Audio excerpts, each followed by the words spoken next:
Welcome to the Midlife Pilot Podcast. We are glad you're with us. What is it like to become a pilot in your 40s and 50s? The challenges are unique for those of us in midlife, but so are the rewards. Hosts Ben, Brian, and Ted talk learning to fly, growing as pilots, and the joy of flying to destinations. The purpose of the podcast is not to teach, but to share knowledge and experiences of being a midlife pilot. Join the Midlife Pilot community and listen in every week. We are not CFIs or particularly intelligent, so if you want to learn how to fly, talk to anyone else other than the hosts of a podcast. Even this intro was too challenging for us, and we used a robot to do it. Okay, checklists are complete. Let's get the show started. Hello and welcome to the Midlife Pilot Podcast, where we talk all things flying, share our experiences and challenges of flying in midlife.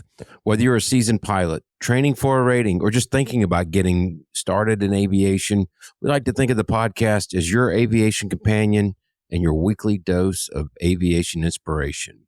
My name is Ben. I'm a pilot with an IFR rating and a commercial certificate based in the metro Atlanta area, flying a Cessna 182 we like to call the Beast, who will be going into annual tomorrow. So I will start looking online at controller.com and dreaming about planes that I wish I could buy. Joining me tonight from the West Coast, the left coast, our sport pilot extraordinaire based in Portland, flying a Flight Design CTLS we like to call the Egg. It's my friend Ted. Good evening, sir. Hey there. Glad to be here. Hey there. Yeah. Glad you're with us. Unfortunately, tonight, our friend Brian was not able to join us. A last-minute emergency he had to take care of, but filling in his place, fully qualified to take his place. I'll say it that way. It's our friend. He's known by several names. Wendell, Geek, Mark, take your pick. He's our friend. He's a pilot with an IFR rating and a commercial certificate, normally in the Charlotte area, but he's currently with our Midwest folks in Wisconsin. He flies an unnamed Cherokee 235. How you doing, Mark? I'm doing great, and I can sit in Brian's seat, but I can't fill his shoes. Well, you know, we can all try, but he's one of a kind. So, but we wish everything goes well, and you know, I think I understand his position because this time last week I was really having the fear of missing out. I was kind of watching a part of the pod from my iPhone and had to leave. And man, so much happened last week. Oh yeah, that was the non-episode, the non-episode, right? Right. Yeah. I met just on Discord. Oh man, Patreon members. We had a bunch of people pass check rides. We have had a DPE join our ranks in Patreon. A fairly well-known DPE, I might add. Yeah. One that I have seen many of his videos. But you know, since then, I did go up on. I did fly since the last one. I went to up to Rome to watch my middle son Noah. He is on the Georgia Tech Racing Club team. They're building a race car and they're tracking it for the first time and seeing what they could do to break it. And they succeeded, but it was a lot of fun to watch them work in that and do a flyby as I left. So they test their car on a closed runway there. That's the one that you and Brian went and watched them autocross the car, right? That's correct. They were all autocrossing their own cars and, you know, playing with the competition car, but yesterday was definitely for the competition car to work out the bugs. That's cool. So, yeah. What about you, Ted? I've seen a couple of videos up, I think, since the last time you flew. But have you flown since a couple weeks ago? So did you fly to your mechanic too? So that's tomorrow morning. Oh, okay. Unfortunately, our Patreon member who happens to be in the chat, Alpha Juliet, I think we're going to fly formation over there, and he's going to give me a ride back home. So, excellent. Thank you, Alpha Juliet, very, very much. I appreciate it. Yeah. So, yeah, that's tomorrow. I think the plane's going to be down for a couple of weeks. We're going to do the avionics upgrade. I think kick that can down the road a little bit. Yeah.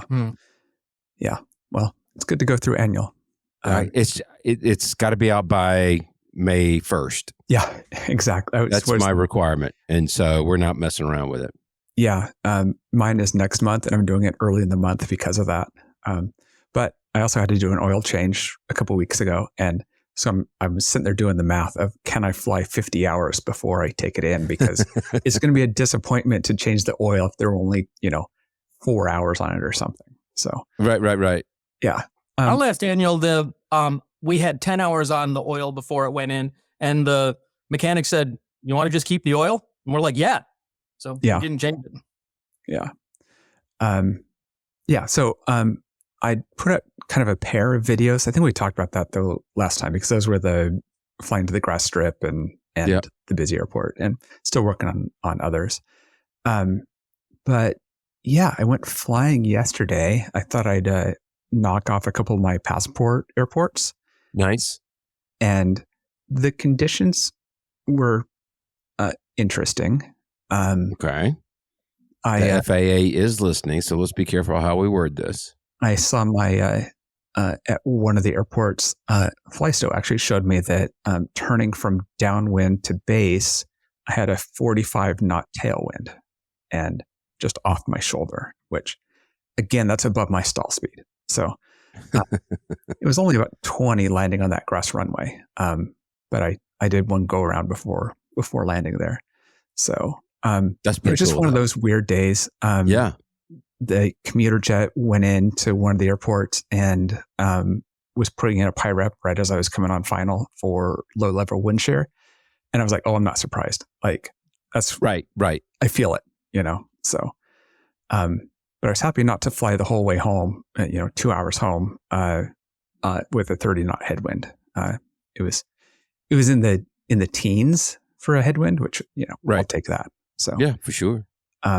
It was nice to get up though. I was kissing the Canadian border and with a couple of them, and it's a neat area. It just reminds me of when I used to live in Seattle to go up that far and see. Well, I can't wait to see the videos because everything up there is so absolutely beautiful. It is. Yeah, I do. Yeah. I do enjoy that. Yeah. How about you, Wendell? Yeah, Wendell?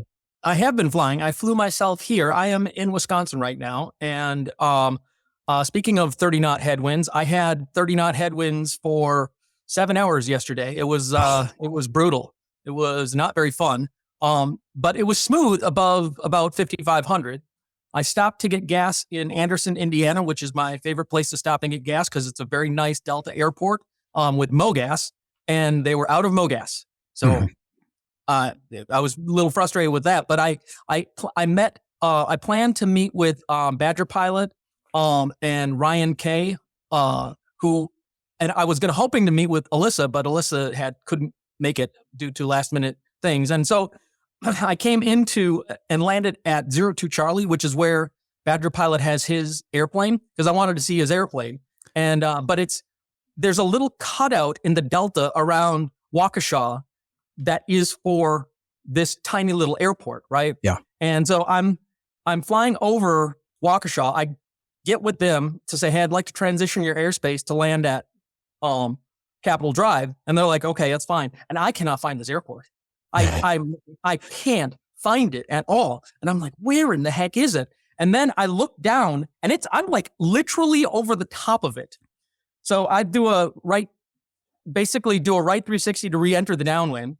And I forgot to tell you that the ATIS at Waukesha, the Capitol Drive doesn't have ASOS or AWOS or anything. So you use the Waukesha ATIS. And the ATIS was about 40 minutes old, but it said 10 gusting 20 from 60 degrees off, to the right. Also, warning, low level wind shear. I'm like, this is going to be exciting. Yeah. And then I had possibly the best crosswind landing I've had in a really, really long time. And Badger Pilot caught it on film. Oh, nice. So that was incredibly satisfying. And then I remember a time, Mark, when you would have treated that challenge a little differently. Maybe about a year ago, 2 years ago. I remember you're very meticulous in your weather planning, and that you would have tried to, with that kind of crosswind. And I'm saying this as admiration that you've grown as a pilot. That I remember there was a point in time, right when we started, getting to know each other, that there was some trepidation in making approaches like that. And now it's, let's go forward and let's see what happens. I love it. Well, my reaction was Waukesha's literally in visual. I can see Waukesha from pattern, right? Ironically, you couldn't see Capital that you were over, but you can see Waukesha. Right. You couldn't see it because you're on top of it. Yeah. Correct. So I'm like, I could give it a shot. It's what's it going to hurt? You can always go around songs screaming through my brain. Yeah. And I had a really, really good landing. And I got out of the airplane and I'm like, I landed in this? Holy crap. I wouldn't take off in this. Yeah. You got to act like you've been there before. You step out of the airplane. I didn't. Not at all. I will say this. For Anderson, we're talking Indiana? about the winds. We went up on Saturday. We rented a car, went up to Joshua Tree National Forest, and then we were on our way back. We got into a sandstorm, and there was probably 50, 60 mile an hour winds. We were on the interstate, and the trailers, or these tractor trailers, are blowing all over the place. And my wife astutely said, "Aren't you glad you're not flying in this?" And I was like, So, Ted, the answer to your question is Alpha India Delta. Alpha India Delta. Anderson, Indiana. Sorry, I missed that one. Yeah. And do they have food there, or why else do you like it? Or you just like it because of the gas? It's just it's a nice, very nice FBO that if I want to stay and like just hang out overnight would be incredibly comfortable. Gotcha. So they're also home of one of the famous, like there's a couple of resellers or brokers for airplanes in Indiana. One's in Kokomo and one's in Anderson, and I forget their names. So there's all kinds of really fun airplanes. They got like posters of pictures of airplanes that you can go look up and check out the specs on. It's kind of like being like an old school, a pinup board of airplanes for sale. It was great. Right. Great. That's really cool. Cool. Yeah. Tomorrow's goal with the tailwinds is to get the whole way in one shot, nonstop. How long will do you be carrying oxygen? No. But it is, at least according to both ForeFlight and Garmin Pilot, I should have 2.5 hours of reserve when I land. How long is the trip? It was 7 hours here. It's going to be 4.5 hours home. Nice. Wow. No oxygen, but you can hold your breath. Yeah. So you're not going up that high. I figured you'd probably try to go up to 15 or so, or somewhere around there to really take advantage of those winds. 24 knot tailwinds are expected. Yeah. So. Yeah. That's cool. Want to remind everybody our big fly-in at Tango 82, the Big Texas Send, May 2nd through the 4th. Tango 82, which is Gillespie County Airport, Fredericksburg, Texas. As a last count, we have, I think it was 84 that have said that they are definitely coming, and a handful of folks who are going to try to come but are still unsure at this point. 39 airplanes, I think, at last count, but that's going to be hit or miss. But anyway, we're really excited about it. We will be recording a live podcast on Saturday, May 3rd at, I think we said 4 p.m. ? Maybe. Yeah. I have it down. Anyway, there'll be more on that. We'll be sending out an email to everybody probably in the next week or two to provide updates. Ted, we've got some debriefs coming up. Is that right? Yeah. Mark puts on most of our debriefs and does a fantastic job of that. We've done a couple, and we've got a couple coming up. And we've got a instrument pilot check ride debrief, and we also have the Oshkosh initial planning conversation. That's in about 2 weeks, if I remember right. There's also a couple of private pilot check ride debriefs that I'm trying to schedule, as well as a somebody started a I can't remember who it is, but they started a club. And so I want to debrief how that went and get some feedback on that. Yeah. So you get the idea. We've got a lot of those. Those are for our Patreon members, and Patreon can also watch them live and ask questions. They're done much more casually than these, and that's kind of the point. And they're fantastic, obviously. I learn every time. Yeah. So the Oshkosh one, there have been discussions in Discord about are you going, are you camping, etc., and are you flying into it? And so we just want to have a chat about that and kind of see what people are thinking. And in our chat tonight, we have two Patreons, BitShifter and Jess, who both passed their private pilot check rides, and we're really excited for them. And it's just love it when we get somebody in the community that crosses that finish line. So congrats to both of them. I'm going to go ahead and take care of, since Brian wasn't able to join us tonight, I'll take care of the housekeeping. Yeah. We're grateful for making this the best pilot community we know of. It's a positive space where we share everything from training experiences, shared personal minimums, tackle ownership challenges, review flight plans, and best of all, make new aviation friends. If you want to connect with us, which is the best part of our community, is access to our Discord server. You can join our Patreon community from $1 a month, or do one-time annual on Patreon. But if you break it down, it'd be 25 cents an episode. We give you access to exclusive content, which these check ride debriefs are one of them.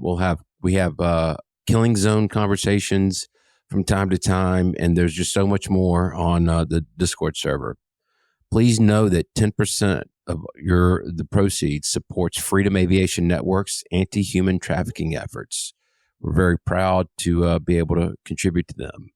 You can watch us live on YouTube, Mondays, 8 p.m. Eastern Time. Share your stories with us. Send us your feedback. We read every message, and we will try to reply as quickly as possible. But you can reach us at midlifepilotpodcast@gmail.com. For everything Midlife Pilot Podcast, the community, the feedback, our merch store, and more, visit us at midlifepilotpodcast.com. So, Ted, we've got some updates, a lot of updates. Yeah. You want to take care of that for us real quick? Yeah. And good job on our belly scrub section, or housekeeping. It's always nice to go through that. And I almost did it in my Civil War accent, but I decided not to. That's our next information whiskey. Yes. That you'll do that. Yeah. So we have a lot of new Patreon members. We can say it's in the last week. It's really in the last 2 weeks because we had a canned show. So I want to thank the people that have joined us at the Landomatic level. That's Bob W., Enrique D., Don L., Seth L., and John S. And it's perfectly written here. It's Seth L. Ake. So, you all know Seth Lake, and we'll talk about him in a minute. At the Hershey Bar level, we've got Michael S., Jerry B., James M. Thank you. And at the Beast level, we have Ryan K. So thank you very much. Thank you, everybody. We really, really appreciate the support. Yeah. And some of you, when you sign up and we send you a little something, reach out. And it's always great to hear your story and understand what the podcast means to you. And that applies to people who are supporters and not, and longtime supporters, new, non-supporters. Send us an email. Let us know. I'm always curious what it means to you. Yep. Discord's been busy. I'll say. Discord's just really, in the last few months, has been very busy. Lots of conversations, lots of really interesting topics that you can kind of jump into. Can I jump in here real quick? Yeah. The one great thing about our Discord server is how widely used it is. I mean, it's not 4, 5, 6 people monopolizing all the conversations. There's a lot of contributions from many, many, many different people. Yeah. I really love that aspect of it. Yeah. That is all.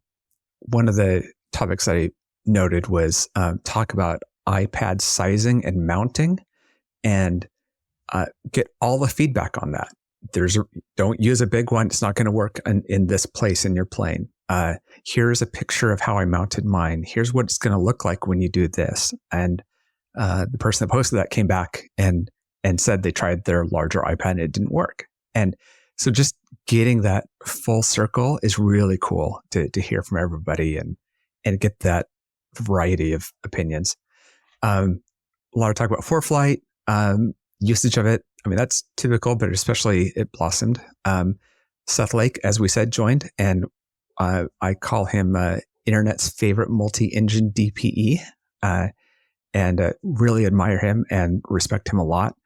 He shared a CRM guide with us for how to fly with multiple pilots in our little GA planes, how to be a little more professional about it. And a first look at that. He hasn't published it yet, but he wants us to provide feedback with the whole community, which I thought was really cool. I used he has I watched a lot of his videos during my commercial training, and also used his PDF program.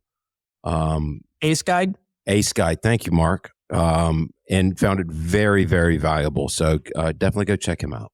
Yeah, we'll put some links to that in the doobly-doo, in the show notes. Yep. And I got to bring up that he is a C-130 pilot. For some reason, I always love the C-130s. It's just one of those great, ugly planes that does everything. So for some reason, I've said this to my wife. Yeah. If, like, God forbid, we're in like a massive war and they start drafting us old farts for pilots, and they ask me, you could have any plane, jet, fighter jet, F-35, it would be the C-130. Yeah. Hands down, I think that would be the funnest plane to fly because you could put that puppy wherever you wanted to go. Yeah, exactly. Yeah. It's just so much fun to see modifications to them and everything else. And it's like, hey, this is a cargo plane. We can just like put a pallet of bombs in it and dump them out the back. And now it's a bomber. Like just like stupid reuse of a plane. And that's what I know about that airplane was that it was very popular at skydiving conventions, and you dumped a bunch of jumpers out of it because of the tail. It would flip down and incredibly fun. Incredibly fun. You can strap guns to the side of it, put gunners on the side of it. It's flexible. So that's awesome. There is also is it a 727? I believe it's the 727 with the air stairs on the back that they use for skydiving. What's great about that is that's the DB Cooper plane. And so jumping out the air stairs on the back of a 727 just is kind of awesome in that way. So anyway, Jess in the chat does remind us C-130s are awesome until you're climbing into the fuel tanks to rewire the fuel indicating system. I mean, they all can't be, 100% perfect. Jess, that sounds like a personal problem, man. Yeah. That sounds like a personal knowledge for sure. So, and then the other thing that is great is people post their accomplishments and things that are interesting to them. Toby got a new Cessna 182, which we always talk about, Ben, when that happens. It's like, it's got to compare it to the beast. I got to jump in one more time. Yeah. This is a sickness I have, and you guys could probably appreciate this. I'm jealous of a lot of airplanes. I'm just jealous. I mean, that's just my nature. But even when somebody gets the same plane that I have, another 182, I get more I want their airplane more than I want my 182. They're 182s. But no, I was very jealous of Toby's 182. He's got a beautiful panel. Mine will get there. But yeah, I wanted it yesterday. So anyway, I'll let fun it to see. at that. Yeah. And then, as mentioned, we had Jess's check ride and BitShifter's check ride, both private pilots. And that's just, it's really fun when people come in with that. I also know that we've got somebody that keeps having to reschedule their instrument check ride, ironically rescheduling for weather. Welcome to the Pacific Northwest.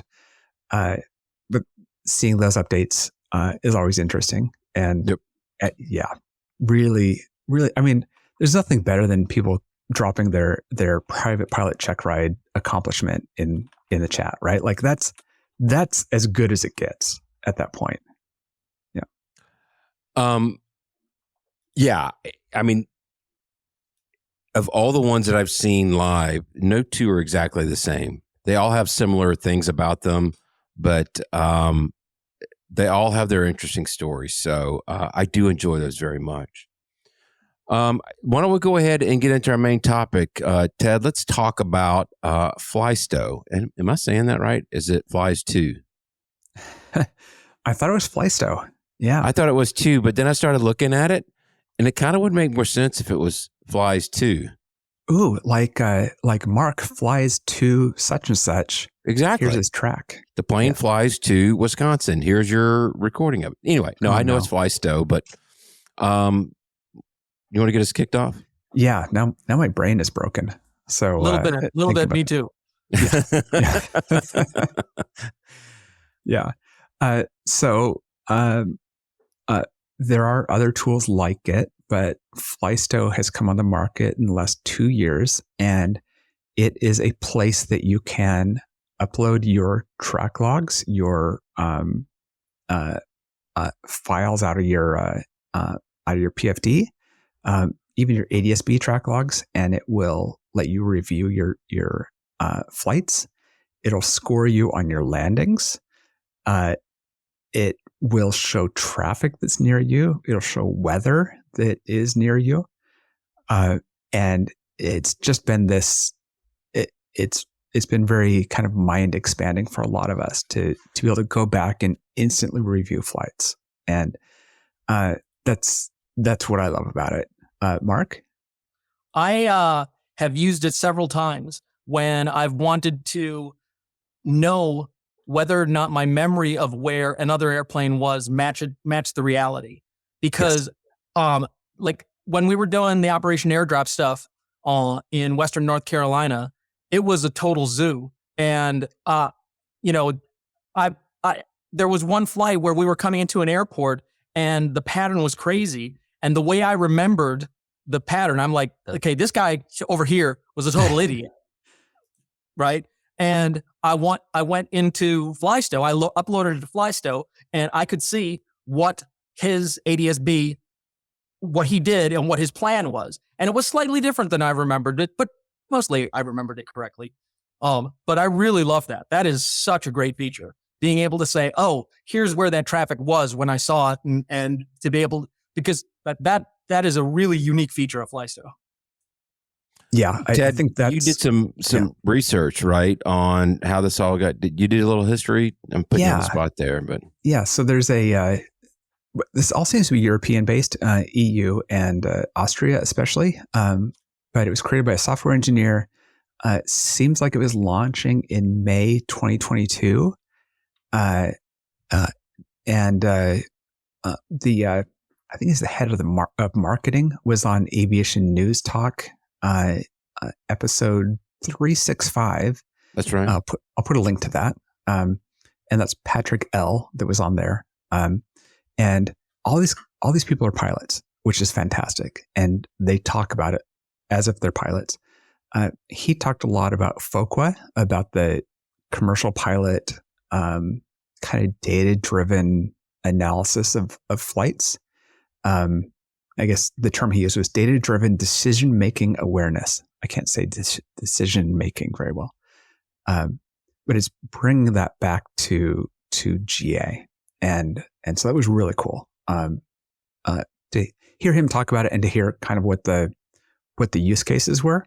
And again, I'll put a link to Aviation News Talk in there.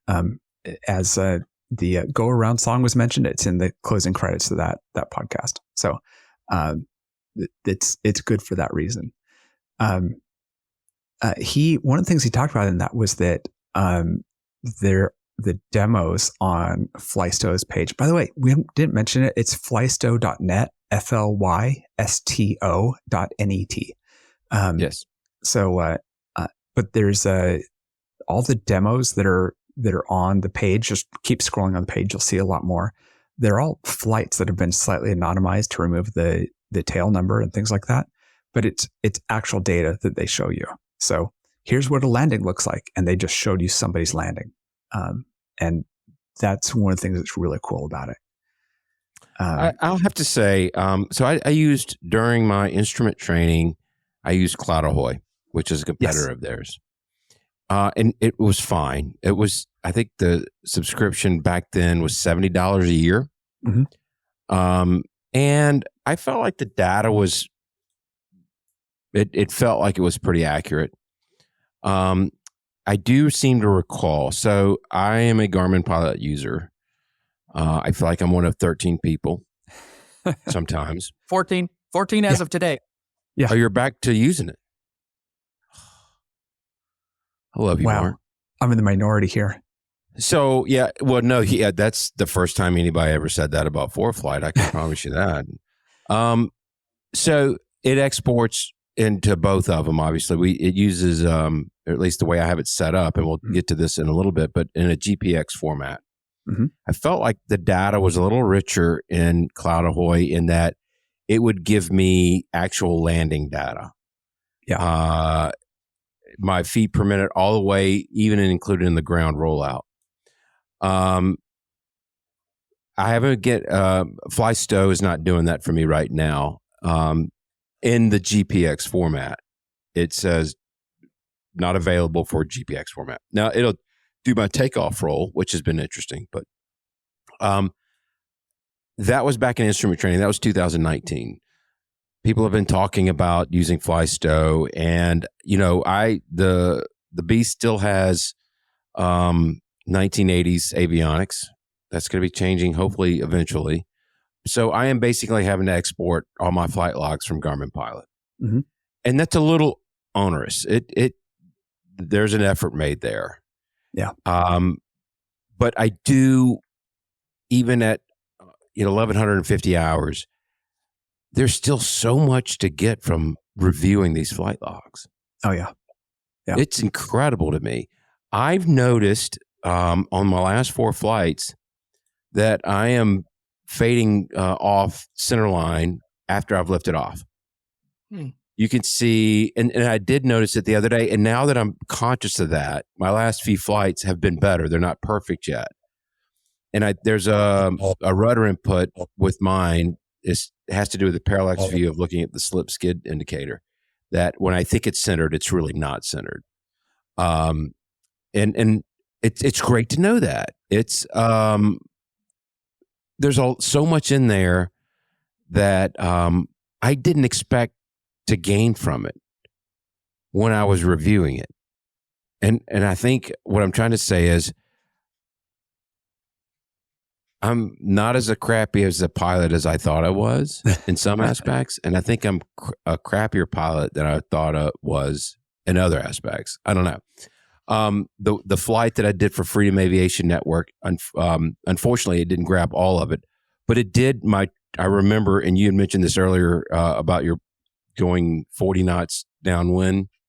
Yeah. Or in the headwind. I mean, I pulled that flight in there, and I do mine in miles an hour because that's what we capture. I was doing 175 miles an hour in a basic downwind going into Lawrenceville, and I was doing 45 miles an hour on final. Man, it was crazy. So, I mean, that's my take on it. I'd love to hear what you guys think, and then I also want to get to the technical aspect of it in a minute too. But I have a question for you, Ted, if you don't mind. Yeah. With the avionics that you have a lot more detailed information that you can extract from the avionics. Are you able to upload more data than just, say, a KML or a GPX extract? Yeah. So real quick, the uploads they allow are KML, GPX, CSV. Those are kind of the generic ones that you're going to get from Garmin Pilot, from ForeFlight. You can even download from some of the websites like FlightAware and ADSB Exchange. So I think, and I kind of consider that like the lowest quality data you can get. It's good enough for a flight. But you can also do it straight from a G5 and pretty much any other modern Garmin unit, and plus your Avidynes and Dynons and all that. So I have a Dynon, and it has this massive CSV that logs once per second. And I love that data. I don't always download it immediately, but I've got an archive of every flight I've ever done, 500 hours of flights in this plane. So I can always grab that data. And for instance, right, it has my indicated airspeed, my true airspeed, and my ground speed, right? And it's hard to beat that. Your ForeFlight and also heading versus heading versus course, right? Yes. Yeah. So it certainly looks a lot more beautiful in there. And obviously, as you've seen, that's some of the data that I use in my overlays when I do that on videos. I'll tend to put up a more complicated overlay on a video when it's like a fairly technical landing, like it's very windy. And so you can see the difference between the ground speed and the airspeed in one of my videos. But yeah, it supports that. I'm going to show a couple of screenshots and explain them because screenshots on a podcast are kind of funny. And I want to get to this quick comment, if you don't mind. Yeah.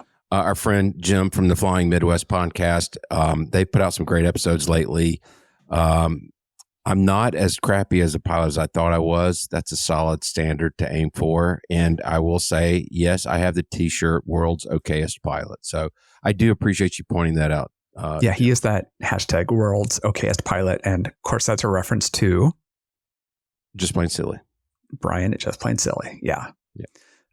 Thanks, Jim. I'm sorry to interrupt you, but I had to get to that. Yeah.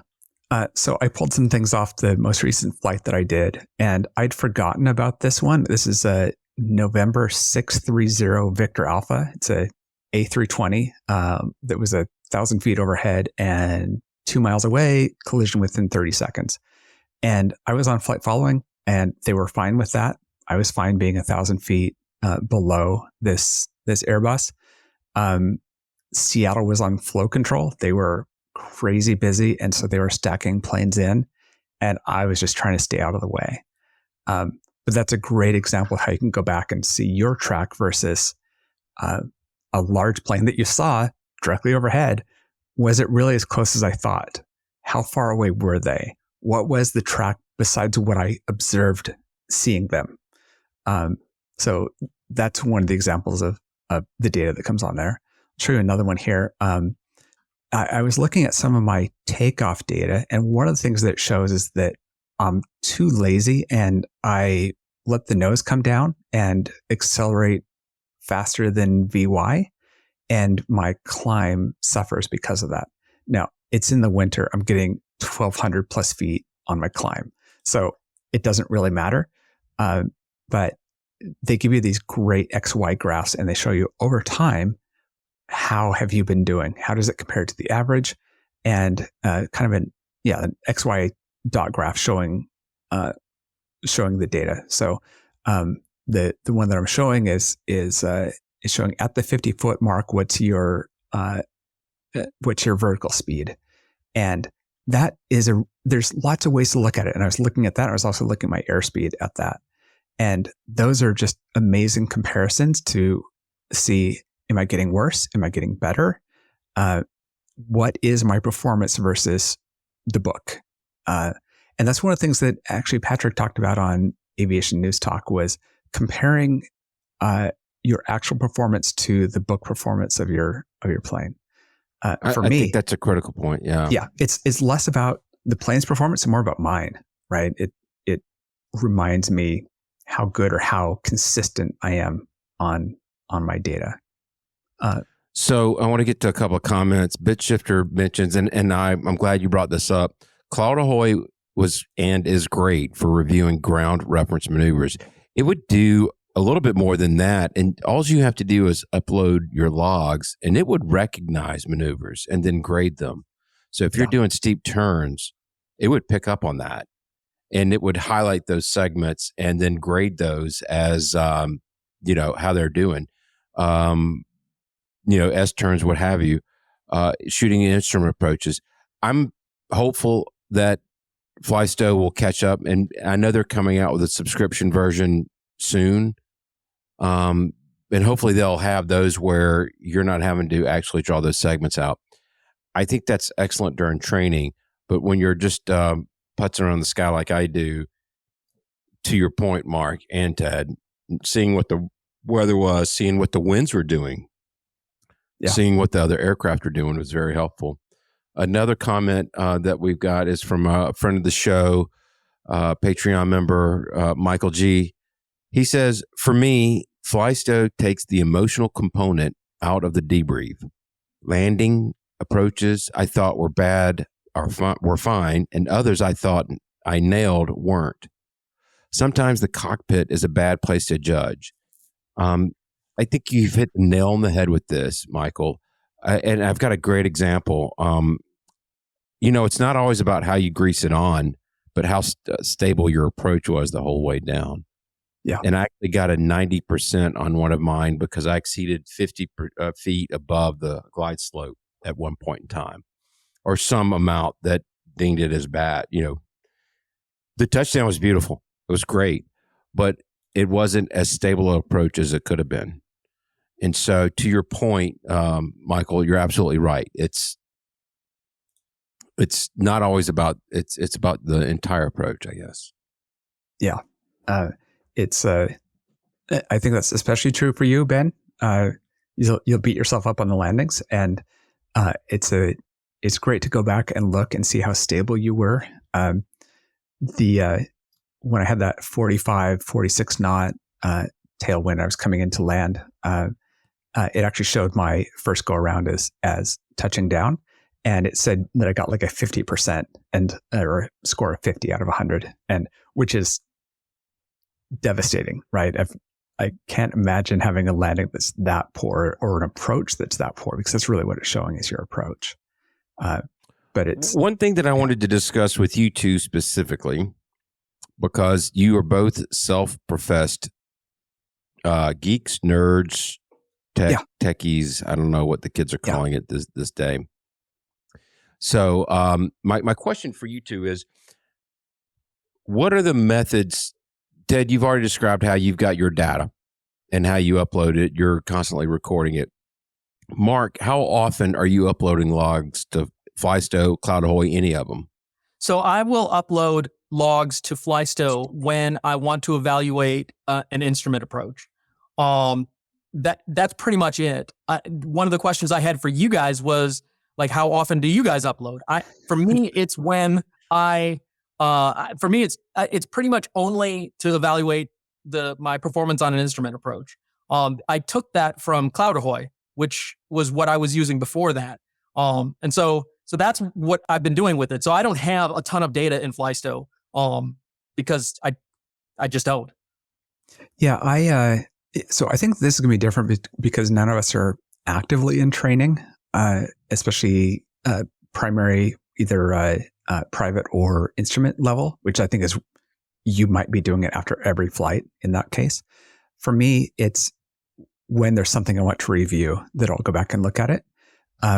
Having an airport that's 20 minutes away versus 45 minutes away, I've gone down to the airport just to download those log files and turn around and come back and done nothing else. I actually did that yesterday because I wanted the data.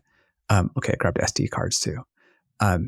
But I don't do it for every flight. I don't do it every time I get home. I don't like that. It's just when there's interesting data that I want to see. I agree with that. I did night landings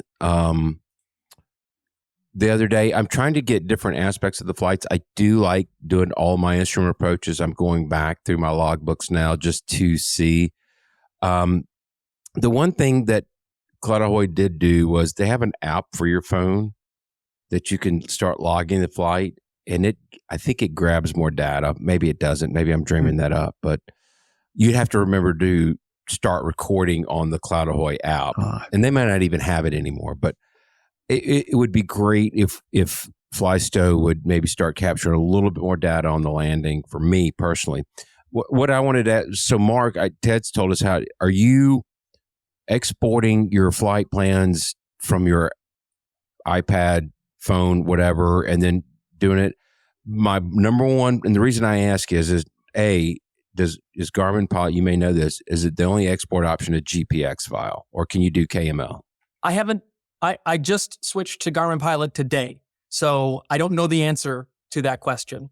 But you've used it in the past, but that's okay. I'm going to let you get away with this one. I still don't know the answer to it because part of the reason for, okay, I don't want to get onto the Garmin Pilot train. The answer is for ForeFlight is there's an app that in the Flysto app that I have installed on my iPad, and essentially what I do, not the the Flysto app is I say I'm going to export the KML into the Flysto app, and that then uploads it to Flysto for me. And then I go into the Flysto web app and web interface and start tinkering with it and messing around with it the way that I want to. The other way that I can do it is, in ForeFlight at least, is on their web-based planning tool. You can download the track log as a file, and then you can just upload it in the web interface. I have not figured out how to do that in Garmin Pilot yet. And so I'll tell you, Garmin Pilot, I will upload the track logs from my phone, and I'll email it to myself. Yeah. And then drag and drop it into the website, the web app. Have you tried sharing directly across to the Flysto app? I was about to say I'm going to try that next, because I think I had the Flysto app for a little while, and that would really be a game changer if I'm able to do that. I think that I can. I think that's pretty easily done. So, but again, I think Flysto is, I'm wondering if the Flysto Cloud Ahoy is going to be like the Garmin Pilot ForeFlight thing. They're going to keep leapfrogging each other and capabilities and data and what have you. But so the Flysto app is really meant for the iPhone. It's not meant for an iPad. So when you pull it up on your iPad, it's that little shrink down version. Yeah.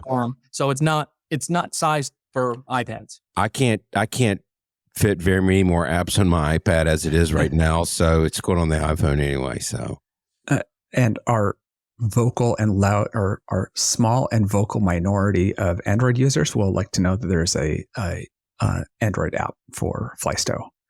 I'm right here, Ted. I'm right. Mr. Master CFII Nathan Ballard says, can you get your KML or other GPS data directly from your in-plane GPS or G5s? Absolutely. I know with the G5, it goes off the SD card that you shove into a G5. Same is true with a G3X, and I assume with a G1000. Basically, any of those that you can get data out of, Flysto is going to take them. So they're pretty flexible about that. I do have to say, so downloading my Dynon data CSV, it gives you a giant CSV of from whenever the last time you downloaded it on your USB stick, and you can directly upload that to Flysto. You can also directly upload that to Savvy Aviation for the engine data out of it. I'm such a nerd though that I reprocess the CSVs to turn them into individual flights with proper CSV headers. And so those are what I upload, and those are what I put into telemetry overlay and stuff. So there is a way to make this much more complicated, is what I'm saying. That much more than you have to. But yeah, I'm a nerd in that way.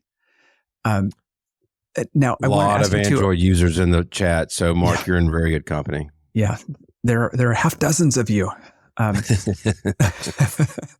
So what did Cloud Ahoy let you do for instrument flights and that you can't do with Flysto? So this is one of the areas that kind of annoys me with Flysto, is that it doesn't let you pick when you're doing an instrument approach. You might have, say, at my home airport, VUJ, Stanley County, on runway 22 left, you have both an RNAV, a straight in, and the ILS. And Flysto tries to guess at which one you're doing and doesn't let you say, oh, no, I didn't mean, that's the wrong one. You got the wrong one. I'd like to switch it to this one, which is what I was actually doing. So as a consequence of that, it becomes very difficult to assess, whether or not you using Flysto to meet the minimums at each waypoint, because it just looks at it as a long straight in, or it was the RNAV when it was really the ILS, right? So I actually sent a feedback off to Flysto, and I got, within a day or two, got a response back from Patrick. And I did not know he was the lead developer, but they're very, very, very responsive. Yeah. But they don't do that yet. And again, I think it's going to be one of those things that probably when they come out with a subscription version, I hope that it's going to be everything that you get from Cloud Ahoy. And my guess at some point in time, Cloud Ahoy is going to start integrating ADSB traffic and weather into theirs, and which is great. Competition's healthy. I've got accounts on both of them. Yeah. So, we're not here to say one's better than the other. We're not here to say that at all. But right now, for us midlifers who are watching our pocketbooks, right now the Flysto subscription plan is got them beat because it's free. Yeah. And that's really, really hard to beat. Well, and it has the ADSB data in it, which, and that's to my mind, exactly, that's one of the killer apps, right? Or one of the killer features is having that.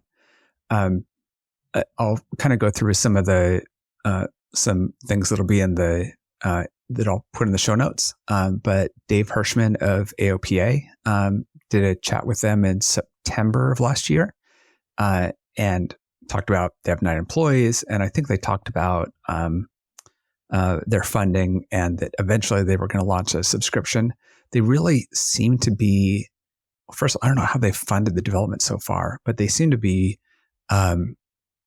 really trying to let us low hour users be free and have these big commercial accounts that pay. So cross your funded fingers. out of free beta testing. Yes. Yeah. So yeah, there's an AOPA article that I'll put in there. I'll put a link to Aviation News Talk, as I said. Bruce Williams, who has written books on Garmin GPSs, who had an extra 300 he donated to AOPA. Brilliant guy. He puts the overlays on his channel sometimes. So I'll put a link to that. Actually an instrument approach that he did, and he has the Flysto overlay on it.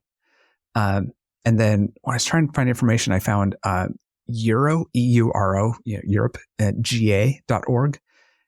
Seems to be where they chat a lot about features and creation and everything else. Because again, this is a European-based company.